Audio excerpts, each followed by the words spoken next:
Алдағы тәулікте башқаланың ашығыш медицина ярдәме станциясына рекордлы сонда шақырулар кірген. Bir күнге 1800-ден артық мөрәҗәгать итү булган. Хәзер табибларның эше бик киеренке.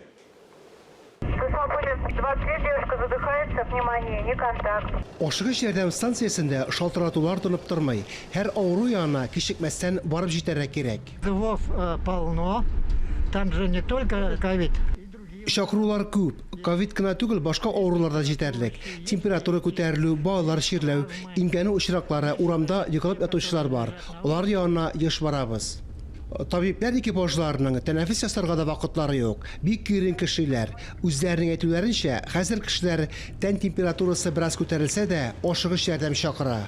Bir ашыгыш медицина ярдәме бригадасы гына да көнгә 10-15 чакыру буенча бара. Ковид йогышы таралудан саклану өчен машина йөртүче белән тәрәзәдән генә сөйләшәләр.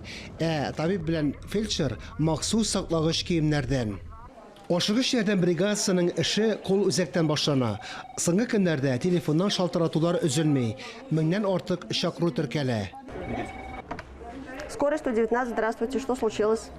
Табиблар бригадалары киерен кешәү сәбәпле кайбер заявкаларны кичектергесез ярдәм бүлекләренә җибәрәләр.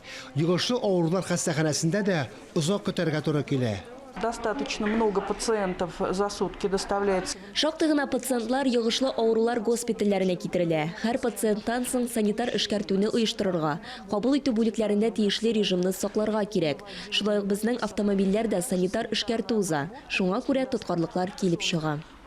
Табиблар килеп туган хәлгә түземле булуны сорый. Чөнки ашыгыш ярдәм бригадасының тоткарлануында аларның гаебе юк. Сез табиб беткән арада башка авыруларга ярдәм күрсәтелергә мөмкин. Фарис Мөхәммәтов, Айнур Вәлиәхмәтов, Ринат Сахибгәрәев, Татарстан яңалыклары.